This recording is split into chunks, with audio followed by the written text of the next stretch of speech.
యుద్ధంలో అవతలాడి మీద నువ్వు బాణాలేయటం, నీ మీద ప్రత్యర్థి బాణాలేయటం ఇవి సహజం. వాడికి దిగుతాయి బాణాలు, నీకు దిగుతాయి. ఓకే. కానీ ఆయుధం నీ చేతిలో నుంచి కోల్పోయావా? నువ్వు నీ రథం మీద నుంచి కింద పడిపోయావా? నీ రథసారథి నీకు దూరం అయిపోయాడా? వీటి మీద నీ గెలుపోటములు నిర్ణయింపబడతాయి. ఈ జీవితాన్ని కూడా నువ్వు ఒక యుద్ధ క్షేత్రం కింద తీసుకుంటే, నీ రథం వచ్చి నీ దేహము, నీ ఇంద్రియాలు అయితే, నీ ఆయుధం వచ్చి నీ ఆత్మవిశ్వాసం అయితే, నీ రథసారథి వచ్చి నువ్వు నమ్ముకున్న దేవుడైతే, గుర్తుపెట్టుకో, ఈ మూడిటిని నువ్వు కనుక ఉపాసకుడివి, నువ్వు కనుక ఒక భక్తుడివి అయితే, ఈ మూడిటిని నీ నుంచి దూరం చేయడం ఏ శత్రువు వల్ల కాదు. అర్థమైందా? ఈ మూడు ఎప్పుడైతే నీ నుంచి దూరం అయిపోయినాయో చెక్ చేసుకో, ఆ రోజు నువ్వు క్లోజ్. యుద్ధంలో నువ్వు మట్టు పెట్టబడ్డావు అని అర్థం. ఎగ్జాంపుల్ తీసుకుందాం. కర్ణుడికి అందరూ ఓ తెగ ఎలివేషన్ ఇస్తారు, దుర్యోధనుడికి కూడా ఓ తెగ ఎలివేషన్ ఇస్తారు. కానీ ఏం చేశాడు అభిమన్యుడు? అభిమన్యుడు వేసిన బాణ ధాటికి, ఆ బాణాలకి, అస్త్రాలకి ఈడ్చి నేలకేసి కొట్టాడు రథం మీద నుంచి వాళ్ళిద్దరిని. అంటే వాళ్ళిద్దరిని మానసికంగా చంపేశాడు అక్కడే.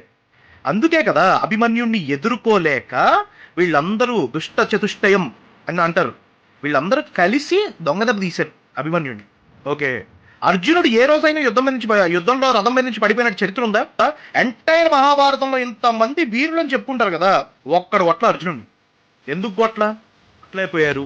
ఎలా కొడతారు? ఆయన మహాశివోపాసకుడు. ఉదయమే లేచి శివాభిషేకంతో రోజులు మొదలు పెట్టేవాడు. తోడుగా వెంటగా కృష్ణుడు ఉండనే ఉన్నాడు. అండ్ ఇంకోటి ఏంటంటే 11 రుద్ర ఫార్మ్స్ లో ఒక ఫామ్ అయిన శివుడి అంశావతారం అయిన హనుమంతుల వారు జెండా మీద ఉన్నారు. ఇంకేం నీళ్లు కొట్టేది?